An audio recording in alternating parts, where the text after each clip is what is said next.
Hey, it's Aaron the Ho from mobilereviews-eh.ca, and today we are going to do a Fitbit Surge review. Now, according to Fitbit, the Surge is a fitness superwatch, but the question that we have to ask, or the question that we're going to answer today is, how smart is it really? The Surge is Fitbit's most expensive wearable, but it also does the most as it provides continuous heart rate monitoring, sleep tracking, has GPS functionality, as well as basic call and text notifications. It's a fairly comfortable device to wear and has great battery life. In our opinion, the Surge is a highly evolved fitness device first and a smart watch second. Now, based on our time with the Surge, we gave it a score of 4 A's out of 5. We feel that the Fitbit offers more functionality than a Pebble Classic, and it definitely does better than Fitbit's own Charge HR and Flex. If you want to read the rest of this review, head over to our website, and while you're there, check out a comparison for all the smart wearables that we've reviewed. If you click on the eye at the top of the video, it'll also provide you with the links that you're looking for. In the next few minutes, I'm going to be talking about the design, the durability, as well as the functionality of the Fitbit Surge. And after all that, I am going to do a quick comparison between the Fitbit Surge and the Charge HR, Fitbit's next highest, most expensive wearable. Real usage, real reviews. mobilereviews-eh.ca. Now at mobilereviews-eh.ca, we base everything we do on actual usage. So with the Surge, we've gone and slept with it, we've run with it, we failed at running with it, we've lifted weights with it, we generally wore it everywhere we possibly could, and while we were comparing against the Charge HR, we wore them both while making stuff with wood. All I'm trying to say is that we've definitely used the Surge a lot before doing this review. Now in terms of design, the Surge is a fairly bulky device that we didn't find getting into the way as much as the Pebble Classic did. We didn't have any issues in terms of the wear and tear of the Surge, despite looking it was going to be uncomfortable and get in the way of a lot of things. We were surprised at how well it sat on our wrist.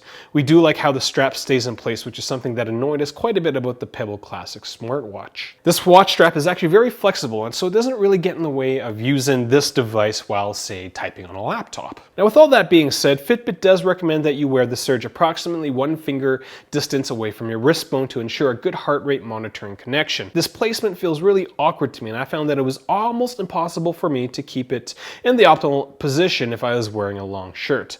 For fitness, Fitbit recommends 2 to 3 fingers, which means the Surge is sitting pretty close to the middle of my arm. And so if you're doing a lot of activity that requires a lot of hand movement, like lifting, it's going to move around a lot, which gets annoying. Now, to mitigate this annoyance, I do have a tip for you, which I'll elaborate when I'm talking about the sensors on the Surge. In terms of the actual look, I did find it to be a little too blocky for my taste. My trainer thought it looked like something from Batman, and people on Facebook generally said it looked meh. Cody Chiver said it looked like a Kindle for my wrist, and Chris Velitsky said it was thoroughly meh. So thank you guys for your responses. Now in terms of durability, which includes battery life, Fitbit claims that there is a 7+ day battery. Now at about 5 days in, you're going to get a warning saying that your battery is low. Now when I get a warning that my battery is low, I usually freak out and immediately charge the device. So I was a little apprehensive at first because it was only 5 days. But that warning stays on your wrist for another 2 days, 1.5 to 2 days. So is it a 7+ day battery? Maybe not, but it's definitely 7 days. There is a custom charging cord for the Surge, which is a little annoying. In fact, it's not even the same cable as the Charge HR, which means you get to keep track of another charging cable if you get this device. Now, in terms of protection, the Surge is water resistance up to 50 meters, but Fitbit suggests that you don't wear it swimming or in the shower, with the primary reason of just kind of letting your skin breathe a bit. In terms of scratch protection, coins and keys don't do much to it, though anything higher will definitely scratch it. Now, in terms of functionality, which is, in my opinion, is the most important thing about these devices, what it looks like is pretty personal. Like everybody has their own opinion about it, so I'm not going to put a lot of weighting on what a device actually looks like. It's the functionality that it brings to my life that I really focus on. And as I said at the beginning of the review, this is a fitness device first, a smartwatch second. Now, in terms of connecting with your Fitbit Surge, Fitbit does provide you with the ability to sync your Surge with a desktop or laptop, so it's not necessary to have your smartphone on you all the time. There is both a smartphone app and a web-based application, so you can easily track all your fitness-related information basically anywhere you want. As a side note, I do like the dashboards that Fitbit has created for their web and smartphone apps. The amount of data that these things capture is pretty cool, but one thing you have to ask yourself is, do you really need to know all this information? Now, for me personally, I was actually a little shocked because I was just like, whoa, look at all this information that I can, dig into and start analyzing. But after, I think about a week, it's just like, there's a lot of information. And really, at the end of the day, is if I'm sitting at home playing WoW all day, those graphs aren't going to change. One One of the biggest things that limits how useful the Fitbit Surge is the lack of third-party support in terms of apps. In our minds, a big strength of the smartwatch is being able to add additional functionality via apps.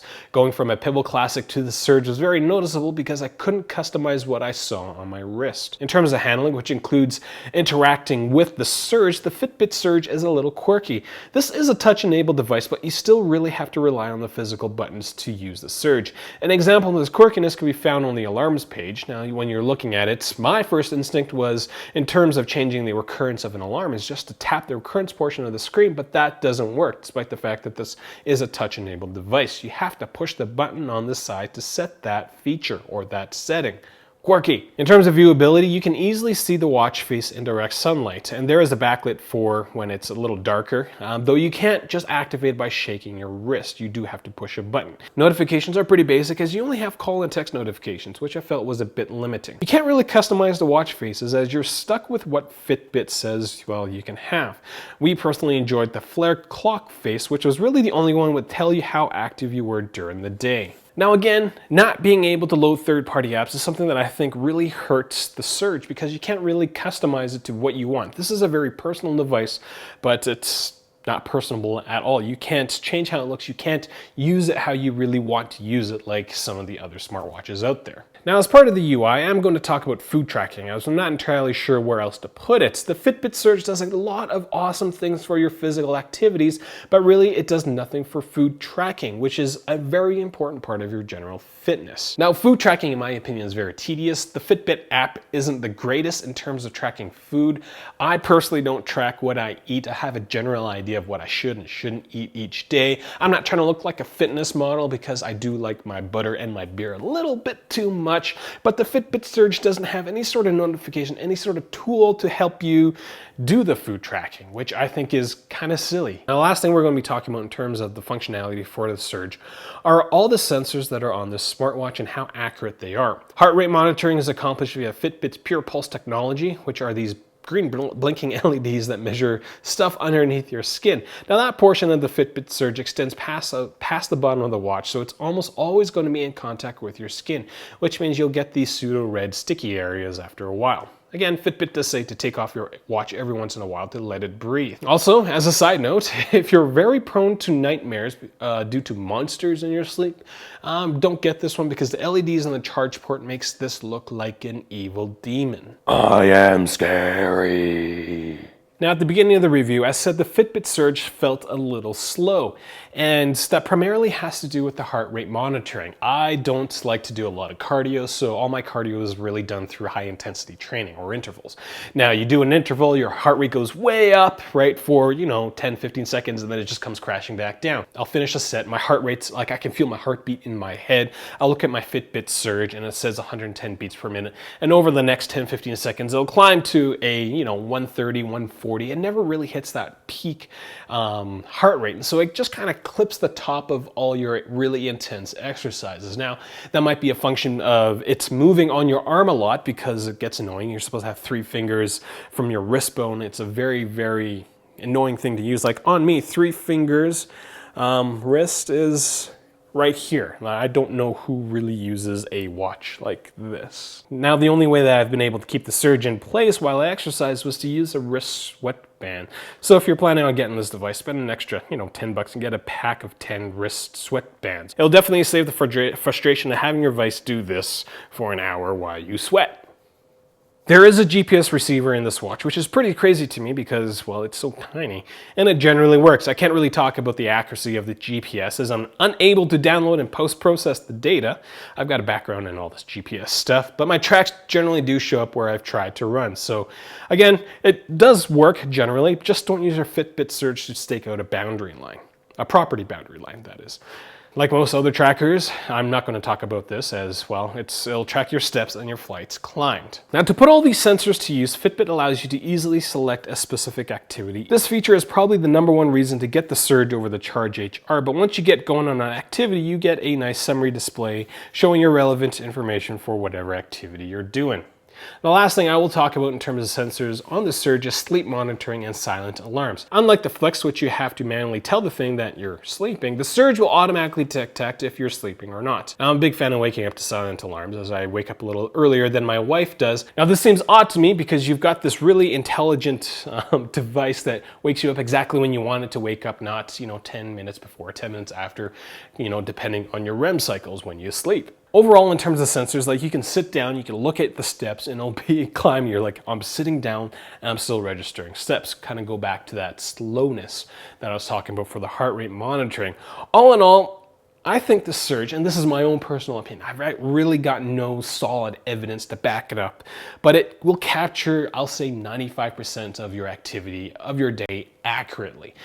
Some of the clipping for the heart rate monitoring, stuff like that is annoying. I don't think it's a deal breaker in terms of continuous all-day monitoring for your health. I come from an engineering background, so I would actually prefer to have lots of data sets with known errors in them, or something I know that is wrong about them, and see the relative change between those data sets rather than seeing something that is so accurate only once. So that's my own opinion. That's what I think about the Fitbit Surge in terms of its accuracy. So that's all I got for the Surge. If you have any questions, do leave them in the comments section below. Before I go compare the Charge HR with the Surge, if this is the first time you're watching one of my videos, I do encourage you to click subscribe.